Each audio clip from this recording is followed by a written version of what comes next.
थोड़ी सी बातें हम योग के बारे में करेंगे, जो मैं समझता हूँ, जो मैंने सीखा है, जो जानता हूँ।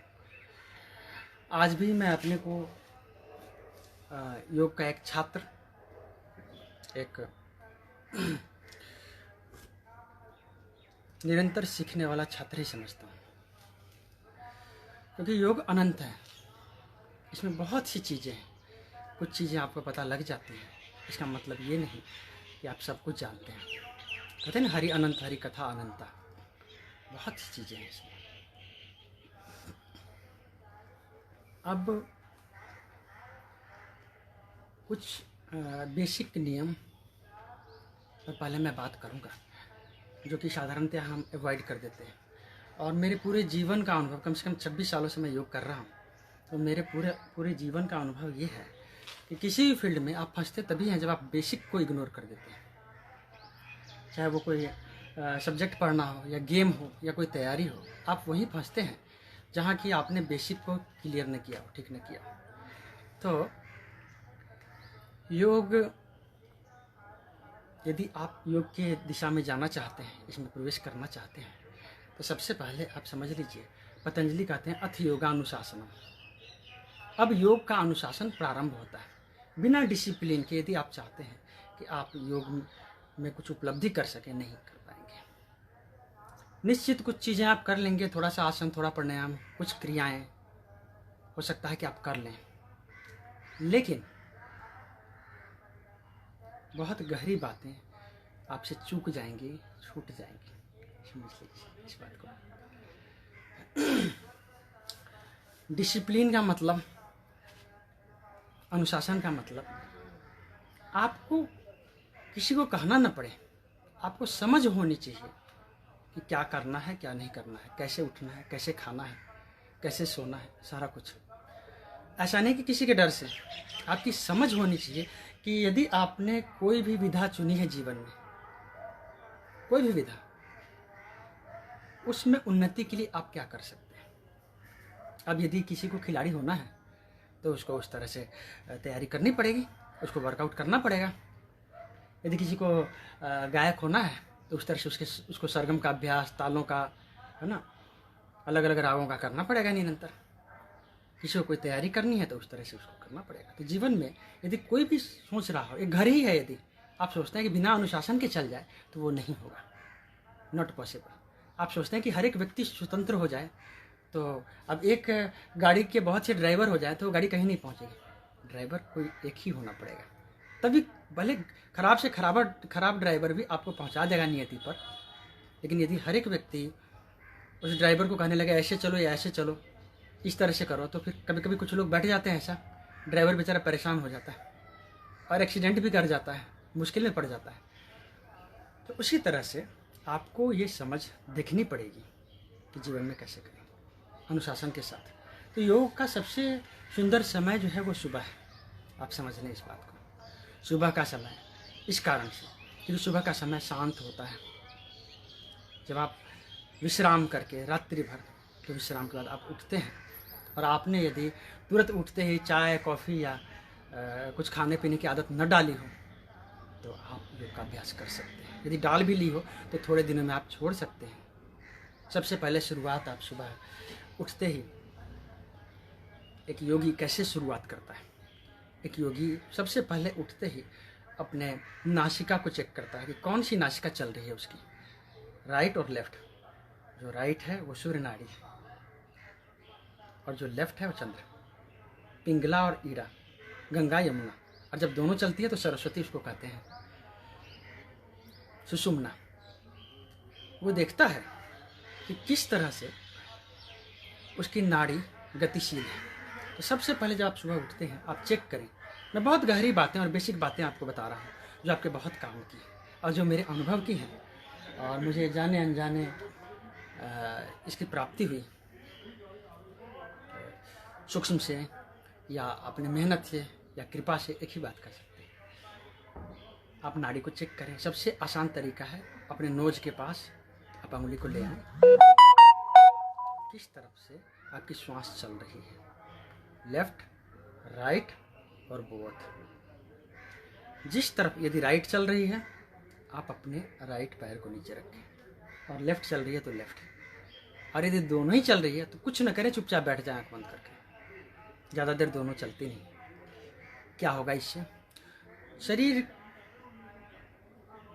का जो भाग है ना, जो नासिका चल रही है, वो भाग रखने से पृथ्वी पर ऊर्जा बैलेंस होता है, ऐसा नियम है।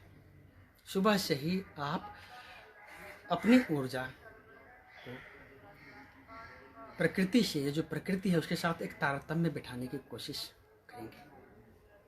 कोई कंट्रोल नहीं, तारतम्यता, समझिएगा, नियंत्रण नहीं, तारतम्यता। नियंत्रण करते करते आज विज्ञान कहाँ पहुँचा है, देख ही रहे हैं क्या स्थिति हो गई है। तो सबसे शुरुआत यहाँ से करें। उसके बाद ताज़ा पानी संभव हो तो 1 से 1.25 लीटर आप लें। तो अकॉर्डिंग टू आयुर्वेदिक साइंस सबसे ज़्यादा पानी आपको सुबह पीना चाहिए, उसकी मात्रा 1 से 1.25 लीटर हो जाए। आप कहेंगे कि हमें तो वो पानी पी ही नहीं सकते हैं इतना ज़्यादा, तो शुरुआत में बहुत ज़्यादा अपने शरीर के साथ न करें। योग हमेशा ही सहज और सरल तरीके से आपको जीवन जीना सिखाता है। यदि आप 1 गिलास पानी पीते हैं तो अगले दिन 1 कप बढ़ा दें। इस तरह से करके सप्ताह दिन 15 दिन में 1 लीटर तक पहुँचे। अच्छा, जब पानी पिए, कैसे पानी पिए? घूंट घूंट करके, बहुत तेज़ी से नहीं, एक एक घूंट। कहते हैं ना, पानी को खाना बना के और खाना को पानी बना के, मतलब किसी भी भोजन को इतना चबाएं आप कि वो बिल्कुल ही पानी की तरह हो जाए। और पानी को चुभलाते हुए थोड़ा सा धीरे धीरे इस तरह से करें कि बहुत जल्दबाजी में नहीं। फिर पानी बैठ के पिए। यदि खड़े होकर आप पानी पीते हैं तो वात रोग आपका बढ़ेगा। वात का मतलब है शरीर में कहीं भी दर्द, 80 तरह के वात रोग माने गए। तो ये थोड़ा सा ध्यान रखना होगा। उसके बाद थोड़ी देर को खुली हवा में आप बैठें, टहलें या जो भी कर सकते हैं। कुछ ना करें, कोई मोबाइल न खोलें, किसी से बात ना करें, किसी से वार्ता ना करें। सुबह सुबह ही हम अपने मस्तिष्क में कचरा भर लेते हैं। सुबह का समय अपने को दें, अपने मौन को दें। कहते हैं एक योगी एक अलग तरह का डिसिप्लिन फॉलो करता है। एक योगी एक अलग तरह का डिसिप्लिन फॉलो करता है, तभी वो अपनी नीति तक पहुंच सकता है। कहते हैं ध्यान पूरा ही ध्यान मांगता है। यदि आपके केंद्र में ध्यान है तभी आप उससे कुछ प्राप्त कर पाएंगे। यदि संसार है फिर भूल जाइए ध्यान आपको कुछ देगा। थोड़ा बहुत कुछ होके और कुछ भी नहीं, आपके हाथ कुछ पल्ले नहीं पड़ेगा। ये ऐसी ही है जैसे कि आपको यहाँ से दिल्ली जाना हो, पंजाब से, मैं पंजाब में हूँ, दिल्ली जाना हो और और दिल्ली जाना हो यदि आपको, तो आप बिना गाइड के, आपने कभी गाड़ी नहीं चलाई है, थोड़ा आप स्टार्ट कर लेंगे हो सकता है, और थोड़ी दूर चलने के बाद शायद 100 मीटर या 50 मीटर चलने के बाद अब धक्का लग जाएगा, आपको गाड़ी एक्सीडेंट हो जाएगी। तो हमेशा ही समझ लें इस बात को, योग या ऐसी विधाएं, कहीं से आपके हाथ कुछ लग भी गया है तो निश्चित बात है कि यदि आप खुद की गाड़ी चलाने की कोशिश कर रहे हैं तो आज नहीं कल एक्सीडेंट होगा। ये गाइड की बहुत बड़ी भूमिका होती है। आज तक कोई भी बिना गाइड के नहीं हुआ, कोई भी आज तक नहीं हुआ, कोई एक्सेप्शन नहीं हो सकता। यदि ऐसा होता तो सभी ऐसे ही पहुंच जाते हैं। जिन लोगों ने अपने गुरु की चर्चा नहीं की किसी कारण से, शायद उनके गुरु का ही आदेश होगा, या अलग से, जैसे बुद्ध ने नहीं चर्चा की। हालांकि कहते हैं कि उनको ज्ञान प्राप्ति से पहले 5 गुरुओं के पास वो गए थे, लेकिन गुरु समझते हैं कि यदि कोई किसी से एक अलग धारा चलनी हो तो अब वो अपना नाम नहीं कहना चाहते, क्योंकि अपना नाम कहने पर हो सकता है कि वो उसी के पार्ट बन के रह जाते हैं।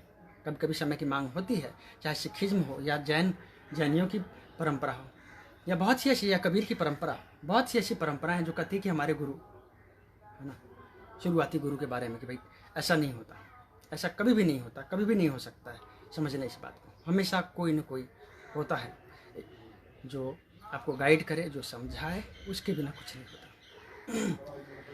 एक तो गाइड की भूमिका, एक स्वानुशासन, हमेशा समझ लें। अब उसके बाद आप सुबह क्या करेंगे, है ना। यदि सुबह आप जितने मौन में समय को देते हैं अपने, उतने ही आप बेहतर अपने को डेवलप कर पाएंगे। थोड़ा सा वॉक करें, थोड़ा टहलें, सहज हों, वॉशरूम जाएं, और आपको ज़्यादा दिक्कत यदि है पेट की, यदि पित्त नहीं है आपको ज़्यादा, तो थोड़ा गर्म पानी भी पी सकते हैं। ठंड में तो गर्म पानी पीना ही चाहिए। और उस समय थोड़ा आप अग्निसार क्रिया का अभ्यास कर सकते हैं। अग्निसार क्या है? गहरी श्वास लें और छोड़ दें गहरी श्वास को। पहले छोड़ने से शुरू करें, श्वास छोड़ें और श्वास धीमे धीमे लें और फिर से छोड़ दें और बाहर रोक दें, बाह्य कुंभक, और पेट को खींचें और छोड़ें। जब आप पेट को खींचेंगे छोड़ेंगे, पेट में कंपन निर्मित होगा, तो उससे क्या होगा कि जो पानी आपने पिया है वो छोटी आंत या बड़ी आंत तक बहुत जल्दी चला जाएगा और उस प्रेशर के चलते आप वॉशरूम आपका ज़्यादा बेहतर तरीके से आप हो पाएंगे, क्लीनिंग आपकी अच्छी होएगी। 15 दिन या 1 महीने लगातार ऐसा करते रहने से इसका परिणाम आपको महसूस होगा। अब ये सारा कुछ करने के बाद आप साधारण कोई भी कंबल, बहुत मोटा भी नहीं और बहुत पतला भी नहीं, आजकल तो मैट्स आ गए हैं, लेकिन हम लोग प्रीफर कंबल ही करते हैं, बिछाएं। पूरब की दिशा सबसे उत्तम है। बहुत बंद कमरों में न करें, लेकिन आजकल बाहर भी न जाएं। मैं ये नहीं कहूँगा कि बाहर जाएं। बहुत तेज़ हवा भी नहीं, योग कहता है बहुत तेज़ हवा भी नहीं होनी चाहिए। तो घर में करते हैं, खिड़कियाँ खुली होनी चाहिए, एसी में नहीं। ऐसी जगह जहाँ गंदगी हो, जहाँ गंध हो, जहाँ बहुत ज़्यादा प्रदूषण हो, वहाँ के लिए योग नहीं है। अब दिल्ली जैसी जगह या बम्बई जैसी जगह जहाँ बहुत प्रदूषण है, वहाँ यदि कोई कहे कि योग, तो मैं कहूँगा नहीं। प्राणायाम तो बिल्कुल भी नहीं। आसन थोड़ा बहुत कर सकते हैं, ये ध्यान रखेंगे थोड़ा सा।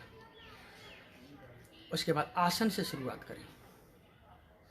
जो ट्रेडिशनल योग है, जो पारंपरिक योग है, आसन पहले और प्राणायाम बाद में। हमेशा आसन पहले और उसके बाद प्राणायाम। तो आसन में आप सबसे पहले सूक्ष्म योगिक क्रिया शुरू करें।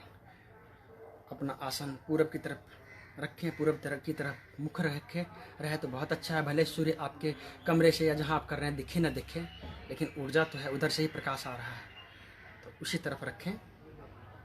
और सबसे पहले जिस पर भी आपकी आस्था हो, जिस पर भी आस्था हो, फर्क नहीं पड़ता किस पर आस्था है। जीवित व्यक्ति पर तो बहुत मुश्किल ही है, क्योंकि जीवित व्यक्ति पर यदि आस्था होती तो एक ही बुद्ध ने सबको दीक्षित कर दिया होता, सबको ध्यान सिखा दिया होता, एक ही नानक ने या एक ही कबीर ने, ऐसा नहीं होता है ना।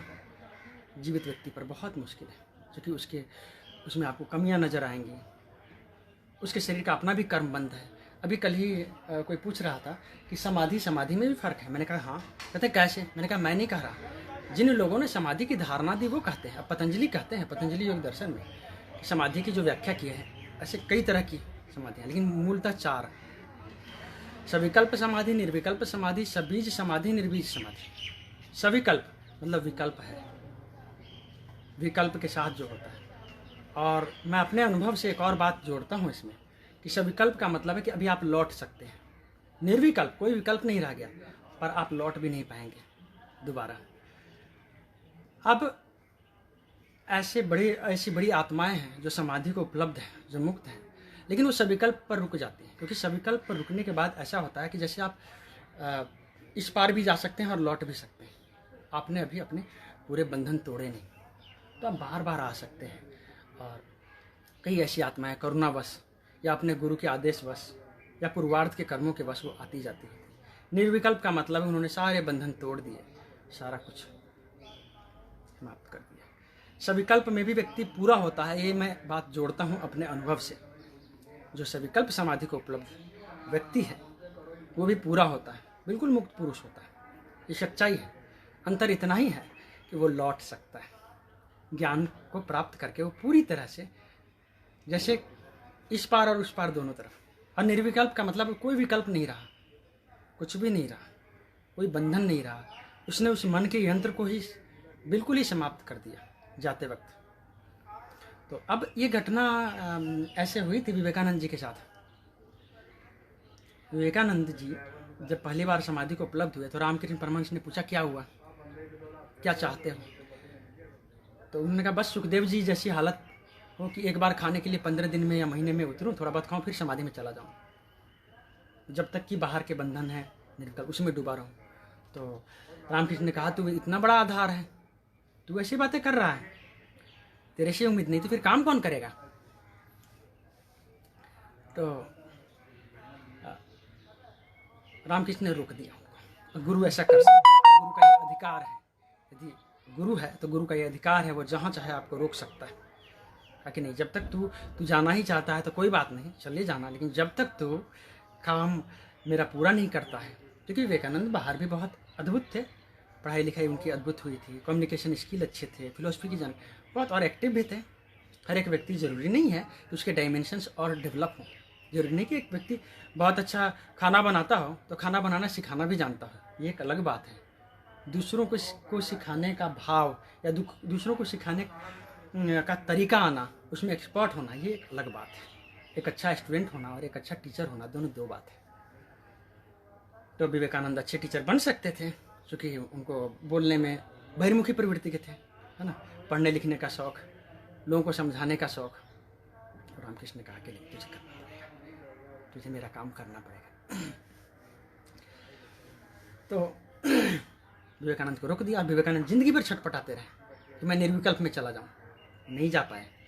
कि जब तक गुरु न चाहे, गुरु कहीं भी रोक सकता है आपको, ये सच्चाई है। और रामकृष्ण परमहंस ने रोका विवेकानंद। और विवेकानंद जीवन भर सिखाते भी रहे और तड़पते भी रहे। कई गुरुओं के पास गए, वो कहते हैं कई गुरुओं के पास वो इसलिए गए कि वो चाबी खोल दी जाए। ऐसा नहीं कि उनको पता नहीं था तो सिखा क्या रहे थे, पता तो था, लेकिन चाहते थे कि वो आगे छलांग लगा जाए। क्योंकि इस जगत में जानना एक बात है और दूसरों को गाइड करना बिल्कुल ही दूसरी बात है। बहुत मुश्किल है, बहुत कठिन है। क्योंकि ये ऐसा ही है जैसे मैंने एक कहानी पढ़ी थी कि अंधों के बीच में कोई फंस गया। बाद में ऐसा हो गया कि उसको सभी कहने लगे कि भाई इसकी सब कुछ तो ठीक है, ये देखने वाली बीमारी पता नहीं क्या है, इसको इसकी आंखें निकाल दो फिर ये ठीक हो जाएगा। बेचारा जान बचा के भागा वहाँ से। तो ऐसा ही हो जाता है कि एक व्यक्ति आपके पास सीखने आता है और धीरे धीरे फिर आपको गाइड भी करने लगता है। तो कोई भी जो जानने वाला व्यक्ति है वो डायरेक्टली चाहता नहीं है कि एक गुरु के रूप में इस तरह से कांटों का ताज होता है, गुरु के रूप में अपने को प्रसिद्ध करना या गुरु के रूप में काम करना बहुत मुश्किल में है, या कोई ऐसा बंधन हो जाता है तभी। तीसरी स्थिति ये है कि सबीज समाधि। सबीज समाधि का मतलब है कि आपके कुछ कर्म संस्कार शेष रह गए हैं। जैसे कि कोई बीज है, आप मिट्टी में डालो तो वो उससे पौधा निकल जाता है। और एक है कि बिल्कुल भून दिया जाए बीज को, कितना भी मिट्टी में डालो तो उससे कोई पौधा नहीं निकले, वो निर्बीज समाधि। मतलब ज्ञान उपलब्धि के बाद भी यदि आपके कर्म शेष हैं, संस्कार शेष हैं, तो आपको आना पड़ेगा निर्विकल्प के बाद भी। ये भी बात होती है। अब इसमें और भी है वितर्कानुगत, आनंदानुगत, विचारानुगत समाधि, है ना, लेकिन मोटा मोटी 4 है। तो मैं अपने अनुभव से और अपने प्रमाण से इस बात को जोड़ता हूँ कि सविकल्प समाधि को उपलब्ध व्यक्ति भी पूर्ण होता है। अक्सर लोग कहते हैं नहीं, ऐसी बात नहीं है, बिल्कुल पूर्ण होता है वो। इतना ही है कि उसने आने जाने का विकल्प खुला रखा हुआ है, बस। दूसरी बात, समाधिस्थ व्यक्ति है ना को आप नहीं समझ सकते, आपको समझ सकते। ये ऐसा ही है जैसे कि एक पागल की आप केयर कर सकते हैं, समझ सकते हैं, पागल आपको नहीं समझ सकता है। अब आज से 10 साल पहले की बात है, मैं स्वामी जी के साथ, एक स्वामी जी थे मेरे, बहुत कम एज में चले गए, 45 मेरे अबाउट। तो एक दिन हम टहल रहे थे, किसी गांव में थे, तो उन्होंने अचानक एक बात कही कि ऐसा है भैया कि बुद्ध के बुद्धत्व से ना तुलना करने लगते हैं लोग। मतलब ये कि बुद्ध मान लो 80 साल जिए हैं, तो उस समय मीडिया भी नहीं था, तो अंतिम 10 साल जो उनका व्यवहार था, जो शक्ति थी, जो क्षमता थी, जो जीवन का प्रक्रिया थी, उससे तुलना करते हैं कि आपको ऐसा। अब एक व्यक्ति 30 साल का है, वो इनलाइटेंड हो गया, उसकी तुलना आप, उसके बिहेव की हर तरह की तुलना आप यदि 90 साल या 80 साल, है ना, और 200 साल पहले कोई व्यक्ति हुआ है, पता नहीं सत्य क्या था और कथा क्या था। टाट बाबा अक्सर कहते हैं कि बेटा जीवन कुछ होता है और कथा कुछ और होती है। बड़ा मुश्किल होता है कि लोग तुलना करने लगते हैं। तो एनलाइटेंड बहुत लोग होते हैं और योग मार्ग में चलने पर सच में ही आपको ये उपलब्धि होती है। और एक बात और है कि किसी भी प्रक्रिया से आप चलेंगे, चाहे किसी भी प्रक्रिया से चलें, आप जो योग है, यदि आप ठीक ठीक स्थिति में आ जाएं तो आप योगी ही कहे जाएंगे। योगश्च चित्त वृत्ति निरोधा दूसरा सूत्र है।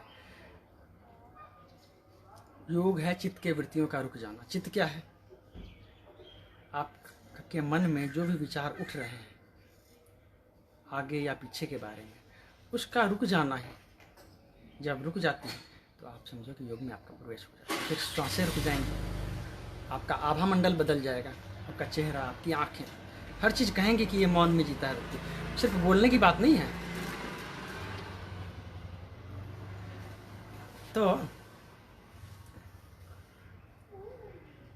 अब आप आसन से शुरू करें। इधर हम चलते हैं। आसन में सबसे पहले सूक्ष्म योगी क्रिया करें। सूक्ष्म योगी क्रिया का सीधा सा मतलब है कि आप हर एक ज्वाइंट को क्लॉक एंटी क्लॉक ऊपर से नीचे घुमाएं। ये बहुत ही इंपॉर्टेंट है। आप सीख लें तो 10 मिनट से ज़्यादा नहीं लगेगा आपको, लेकिन आसन से पहले यदि आप ये कर पाते हैं तो आगे आसन में आपकी बेहतर गति हो जाएगी। आप अचानक कोई आसन करते हैं, आपको कोई झटका लग जाता है, कोई नस नाड़ी चढ़ जाती है, वो नहीं होगा फिर यदि आप ऐसा करते रहेंगे तो।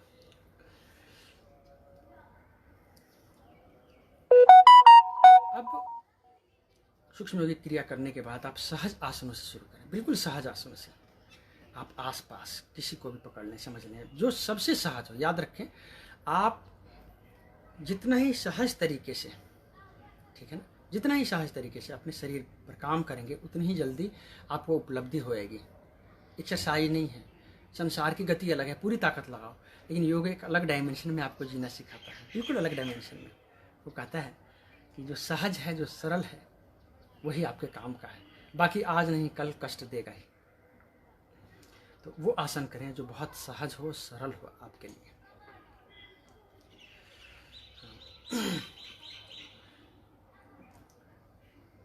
आसन थोड़ा करें, बहुत ज़्यादा ना करें, सहज करें, उतने टाइम ही करें। एक पोस्चर में उतने ही टाइम तक बने रहें जितने टाइम तक आप सहज रूप से बने रह सकते हैं। उतने ही अपने शरीर को मोड़ें जितना आप आसानी से मोड़ सकते हैं। समझ लीजिए इस बात को। एक एक करके हम कई चीज़ों पर बात करेंगे, आसनों पर भी, कई आसन भी हम करेंगे, लेकिन बेसिक्स मैं पहले बताना चाहता हूँ आपको। अब आसनों के बाद प्राणायाम की स्थिति आती है। ऐसे आसनों, पतंजलि ने सिर्फ यही कहा है कि स्थिर सुखम आसन, मतलब स्थिरता से सुखपूर्वक बैठना ही आसन है। आप किसी भी पोस्चर में मेरुदंड स्थिर करके यदि बैठने लगे तो आसन आपकी सिद्ध होगी। सच्चाई यही है। और यदि आप 1 घंटा के आसपास में किसी भी आसन में, चाहे सुखासन हो, सहज आसन, किसी भी आसन में बैठ सकते हैं बिना कष्ट के, तो समझिए कि आप आगे के लिए तैयार हैं। पारंपरिक योग यही कहता है। अब ध्यान के लिए, जप के लिए, प्राणायाम के लिए तभी तैयार हैं जब कम से कम 1 घंटे आप बैठ पाते हैं। लेकिन इसका दूसरा पहलू भी है। यदि आप नहीं बैठ पाते हैं सीधा, तो आप सीधा एक कोई साधना लेके चलते हैं, किसी को किसी ने ध्यान बताया है या मंत्र बताया है, जाप बताया, यदि आप उसमें तल्लीन होने लगते हैं, डूबने लगते हैं, तब भी आपकी आसन सिद्ध हो जाएगी। ये दूसरी स्थिति है, एक हठ योग और एक राजयोग। तो थोड़ा सा शरीर को फ्लेक्सिबल बनाना जरूरी है, निश्चित रूप से शरीर को ठीक रखना जरूरी है। लेकिन यदि आप एक आसन कम से कम 1 घंटे तक कर पाते हैं, ऐसे पूरा समय उसका 3 घंटे 36 मिनट से 4 घंटे 12 मिनट तक होता है, माना जाता है। क्या होगा आसन यदि सिद्ध हो जाए? आसन सिद्ध का मतलब स्थिरता और सुख, मतलब एक पोस्चर में बिना हिले डुले, और सुख भी मिलना चाहिए आपको। तो क्या होगा ये कि कहते हैं कि ततो द्वंद्वा भी जायता, मतलब द्वंद्व से आप ऊपर उठ जाएंगे। किस द्वंद्व से? सर्दी गर्मी, भूख प्यास, नींद थकान, ये चीज़ें प्रभावित नहीं करेंगी। अब थोड़ी गर्मी होती है आप परेशान हो जाते हैं, थोड़ी ठंडी होती है तब भी आप परेशान हो जाते हैं, नींद या थकान हो तब भी आप इरिटेट परेशान हो जाते हैं। इन चीज़ों में यदि आप न थकें तो सोचिए आप साधारण सांसारिक कार्यों में भी कितने आप मजबूत हो पाएंगे और बेहतर हो पाएंगे। यदि आपको और लोगों की अपेक्षा थकावट कम हो, यदि आपकी नींद कम सो के भी आप काम चला लें, कभी 3 घंटे भी सोना हो, 2 घंटे भी सोना हो, और आपको परेशानी न हो अपने कार्यकलाप में, तो आपके कार्य में, संसार में भी इसका असर पड़ेगा। ठंडी और गर्मी, भूख और प्यास की दिक्कत से आपका कार्य प्रभावित न हो यदि, तो सोच लीजिए कि आपके संसार में कितनी, और जीवन भर यदि ऐसा हो तो कितना आप आगे बढ़ सकते हैं, कितने बेहतर हो सकते हैं। तो आसन, छोटी छोटी चीज़ों में बड़े राज छिपे हुए हैं, हम वहाँ चाबी लगाते नहीं, ये बेसिक्स हैं, समझ लीजिए। और एक आसन में यदि आप टिक के बैठे हुए हैं ऐसे, क्या हो रहा है? अब मान लो कि आप कोई एक्सरसाइज करते हैं, आप डंबल ही उठा रहे हैं, पुशअप्स लगा रहे हैं, एक वेट उठाते हैं तो धीरे धीरे आपके हाथों में ताकत ज़्यादा बढ़ती है ना। अब योगियों को अपने मजबूत करने का अलग तरीका है, वो एक आसन में बैठ जाएंगे स्थिर, अब पूरी ग्रेविटेशन खींच रही है उनको नीचे की तरफ, उस ग्रेविटेशन के विरोध में वो बिल्कुल स्थिर टिके हुए हैं, तो पूरे शरीर पर प्रेशर पड़ रहा है ना, पूरे शरीर का एक्सरसाइज हो रहा है। तो बिना किसी अनावश्यक मसल्स को डेवलप किए बिना वो अपने बोन्स पर, अपने नस नाड़ियों को मजबूत करने पर लगे हुए हैं, क्योंकि बहुत ज़्यादा अनावश्यक यदि आपने मसल्स डेवलप कर लिए हैं तो आज नहीं कल आपको दिक्कत आएगी। योग किसी भी अति से बचने की कोशिश है। अब जब आसन आप एक आसन में टिक जाएं और कुछ आसन कर लें, फिर एक आसन आप कोई भी आसन एक चुन लें, टिक जाएं, तो अगला क्रम आता है प्राणायाम का। आसन कई तरह कहते हैं, 84 लाख आसन, ठीक बात है। जितने जीव जंतु हैं, जितने योनियाँ हैं, पशु से लेके पेड़ से लेके हर एक के नाम पर भी आसन है। जैसे पद्मासन पद्म पर, गोमुखासन गौ पर, सिंहासन सिंह पर। जितनी चीज़ें देखने में आपको आ रही हैं उस सब पर आसन है। हर एक में कुछ न कुछ गुण है, उसके गुण को अपने में लाने के लिए उस तरह के पोस्चर, उस तरह के भाव करने से आप उस तरह के गुण को, क्वालिटी को ला सकते हैं। आसन का ये भी एक उद्देश्य है। अगला अंग है प्राणायाम। प्राणायाम के बारे में पतंजलि कहते हैं, तस्मिन् सति श्वास प्रश्वास योर गति विच्छेद। तस्मिन् सति श्वास प्रश्वास योर गति विच्छेद। श्वास प्रश्वास, एक्सेल और इनहेल की गति का रुक जाना ही प्राणायाम है। अब इसके लिए पतंजलि, भगवान पतंजलि कहते हैं, श्वास को बाहर निकाल के रोक देना बाह्य कुंभक, श्वास को भीतर लेकर अंतः कुंभक, बाह्य अभ्यंतर विषयपेक्षी, श्वास बाहर भीतर दोनों रोक देना। और चौथा कहते हैं इसके पार, जो सिर्फ गुरुमुख है। और वो क्या है चौथा प्राणायाम? वो चौथा प्राणायाम है जिसको केवली कुंभक हम कहते हैं। वही मैंने बिना रेचक पूरक के सहज ही आप श्वास को रोक देते हैं या रुक जाता है असल में। वो होता है जब आपका मन स्थिर हो जाए। या कुछ लोग अभ्यास करते हैं अचानक श्वास को रोक। ओशो ने इसका बड़ा उपयोग किया, गुरजेब से उन्होंने लिया था स्टॉप मेडिटेशन में कि अचानक से आप रुक जाओ। एक ध्यान की विधि भी है कि कम से कम 7 बार आप दिन में करते हैं कि अचानक से बिना किसी तैयारी के आपने सब कुछ रोक दिया, आंख बंद करके रुक गए और श्वास को भी रोक दिया। जितनी देर रुक सकते हैं सहज, फिर धीरे धीरे केवली कुंभक। करने वाले इसको 8 बार करते हैं, लेकिन ऐसे स्टॉप मेडिटेशन में 7 बार कहते हैं कि करें कभी भी। गुरुजी अपने इस पर। अब प्राणायाम में बहुत विस्तार हुआ हठ योग में। अनुलोम विलोम, लेफ्ट से श्वास खींचना, राइट से छोड़ना, राइट से खींचना, ये अनुलोम विलोम है। यदि आप इसको कर पाते हैं तो आपकी ईड़ा पिंगला और सुषुम्ना को बैलेंस करना, ईड़ा पिंगला से जो आपकी ऊर्जा बह रही है, जो प्राण बह रहा है, उसको आप बैलेंस कर लेते हैं तो बहुत से रोगों से आप बचे रहेंगे। आजकल के समय में भी यदि आप ये कर पाते हैं तो बहुत जो परेशानी है आजकल, उससे आप बच सकते हैं, क्योंकि आपकी प्यूरिफिकेशन हमेशा हो रही है। कैसे करें? श्वास को बाहर निकाल दें, राइट नोस्ट्रिल को बंद करें। तरह से ट्रेडिशनल लोग ऐसे करते हैं, ऐसे कर सकते हैं। ऐसे और भी कई तरीके हैं, लेकिन नॉर्मली तो सबसे पहले श्वास को बाहर निकाल दें दोनों नासिका से या लेफ्ट से, और लेफ्ट से धीरे धीरे बाईं नासिका से श्वास खींचें, धीमे धीमे, जितने धीमे कर सकें, और फिर राइट से छोड़ दें, और फिर राइट से खींचें और लेफ्ट से छोड़ दें। ऐसा 3 चक्र से शुरू करके 21 चक्र तक करें। समय देख के ना करें, क्योंकि जब आपके श्वास लेने और छोड़ने की क्षमता बढ़ेगी, जैसे कि पहले आप 10 सेकंड में श्वास ले और छोड़ रहे हैं, कुछ दिनों के बाद आप 15 सेकंड में लेंगे और छोड़ेंगे, तो 10 मिनट ही आपने यदि निर्धारित किया हुआ है तो कम हो जाएगी ना चीज़। तो हमेशा संख्या रखें, 21 बार करना है, 11 बार करना है। इस तरह से धीरे धीरे आपके श्वास की गति, जो आप में शुद्धि होएगी, आपकी एक्सेल इनहेल की क्षमता अपने आप बढ़ेगी, अपने आप ही बढ़ेगी। श्वास को लेना और छोड़ना, रेचक और पूरक, अपने आप ही बढ़ोतरी हो जाएगी। इसको आप सुबह शाम दोनों टाइम कर सकते हैं, और यदि आप ये ठीक ठीक करते हैं तो बहुत ही अद्भुत परिणाम आएंगे। ऐसे 2 टाइम, 3 टाइम और 4 टाइम करते हैं योगी, सुबह, दोपहर, शाम और मध्य रात्रि। लेकिन सामान्यतः आप 2 टाइम कर सकते हैं, 4 टाइम भी कर सकते हैं, किसी हुए की गाइडलाइन में कि आपके शरीर को अलाउ करता है या नहीं। साधारणतः अलाउ कर जाती है चीज़ें। यदि आप ये कर पाते हैं तो कई रोगों से आप सुरक्षित रहेंगे और जिस भी साधना को आप चाहे कर रहे हैं उसमें आपको बहुत ही अद्भुत लाभ पहुँचेगा। अब प्राणायाम के और भी, अब इसके पहले समझ लीजिए कि आप गहरे प्राणायाम में जाएं। आप यदि अनुलोम विलोम से नहीं गुजरे हुए हैं तो आपको कोई लाभ नहीं होगा, कोई फायदा नहीं होगा, समझ लीजिए इस बात को, बल्कि आप अपने शरीर की हानि कर लेंगे, 100 में से 100% हानि कर लेंगे। ये राज है कुछ प्राणायाम। तो अनुलोम विलोम सबसे पहले करें, सहज प्रक्रिया है और 2 टाइम करें।